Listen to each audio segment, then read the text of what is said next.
حضرت علی نے مکان نہیں بنایا ساری زندگی، مکان نہیں بنایا، کوئی کاروبار نہیں کیا ساری عمر۔ اب اس پہلو پہ بھی ذرا غور کریں، حضرت علی رضی اللہ تعالیٰ عنہ نے کوئی بینک بیلنس نہیں بنایا۔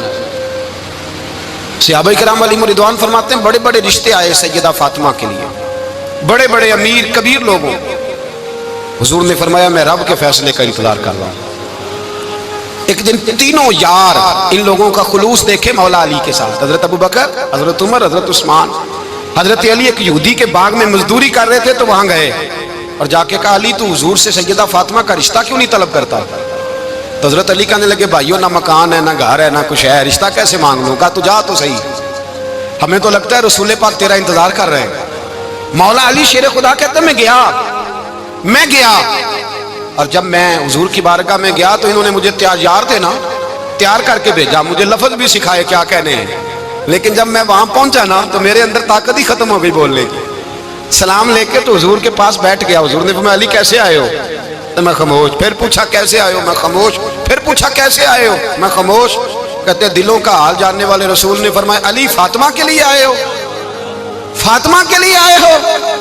تو حضرت علی کہتے ہیں میرا جواب بڑا نرالا ہے۔ میں نے کہا حضور وہ تینوں میرے پاس باغ میں گئے تھے، وہ تینوں گئے تھے، مجھے انہوں نے بھیجا ہے۔ کہتے رسول پاک مسکرا دیے، فرمایا علی انہوں نے نہیں تجھے بھیجا، رب کریم نے فاطمہ کا تیرے ساتھ نکاح کر دیا ہے، تیرے لیے فیصلہ ہو گیا ہے، فاطمہ کا تیرے حق میں فیصلہ ہو گیا۔ حضرت علی سیدہ فاطمہ کو بیاہ کے لے گئے تو حضرت زید بن حارثہ کے مکان میں، کوئی مکان نہیں۔ او بھائی تو دولت دیکھ کے بیٹی کی شادی کرتا ہے، سرمایہ دیکھ کے پھر دعا کراتا ہے، دعا کریں اللہ میرے داماد کو ہدایت دے دے۔ میرے رسول نے بیٹی کی شادی کی تقوی دیکھ کے، پرہیزگاری دیکھ کے، دینداری دیکھ کے، اس شخص کو بیٹی دی جو السابقون کے درجے میں شامل، جو ان الذین آمنوا وعملوا الصالحات اولئک هم خیر البریہ کے درجے میں شامل، ان کو اپنی بیٹی دی۔ ایک بندہ آ گیا، وہ غیر مسلم تھا، تو کہنے لگا میرے کچھ سوالوں کے جواب میں پر کسی نے دیے نہیں کبھی۔ تو جب اس نے آ کے بہت بڑا دعویٰ کیا کہ اگر کوئی میرے سوال کا جواب دے تو میں مان جاؤں، تو پھر مسلمانوں نے کہا کہ نہیں، تو نے بڑا ہی دعویٰ کر دیا، تو شے ہی کوئی نہیں، وہاں تو بڑے بڑے مان گئے، تو آ ہمارے ساتھ۔ حضرت مولا علی شیر خدا کے پاس لے گئے تو اس نے بڑے بڑے مشکل سوال کیے۔ پہلی بات وہ کہنے لگا آپ مجھے دو ایسے دوست بتائیں جن میں کبھی لڑائی نہیں ہوئی۔ تو حضرت علی کہنے لگے تو بڑے دعوے کر رہا تھا کہ میں بڑے لمبے سوال پوچھوں گا، وہ دو دوست جن میں کبھی لڑائی نہیں ہوئی وہ جسم اور روح ہیں بھی کٹھے ساتھ رہتے، دوست بھی ہیں، پر کبھی آپس میں لڑائی، بڑے بڑے گناہ کرتا ہے، جسم پر روح ناراض نہیں ہوتی، وہ ساتھ ہی رہتی ہے۔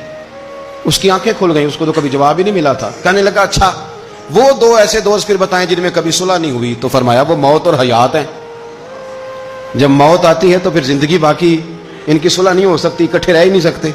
اللہ اکبر۔ وہ کہنے لگا یہ تو کمال ہو گئی، اب وہ ذہن کھل گیا۔ کہنے لگا جی اور پوچھ لوں؟ فرمایا تیرا ہی دعویٰ تھا دو پوچھنے، میں تیار ہوں، تو 100 بھی پوچھ۔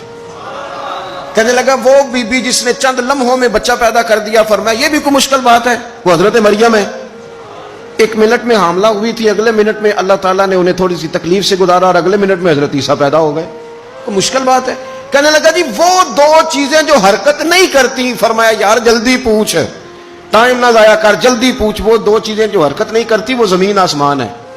اس نے کہا وہ دو چیزیں جو ٹھہرتی نہیں، فرمایا وہ سورج اور چاند ہے، جو حرکت ہی کرتے رہتے۔ کہنے لگے اچھا وہ بتائیں جی جو کھا تو بڑا کچھ کیا پر پیا اس نے کچھ بھی نہیں۔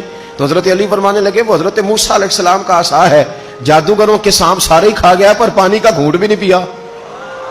حد ہو گئی۔ وہ شخص کہتا ہے علی کے جواب نے، مولا علی شیر خدا کے جوابات نے میرے اندر ہیجان پیدا کر دیا۔ میں نے فوراً کہا بتائیں وہ شخص جو کوئی شے نہیں۔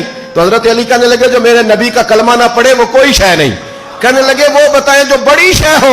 فرمایا جو چاہے کہ اس کی عزت کعبے سے بھی زیادہ ہو جائے اور وہ بڑی شے بن جائے تو وہ محمد عربی کا کلمہ پڑھ جائے۔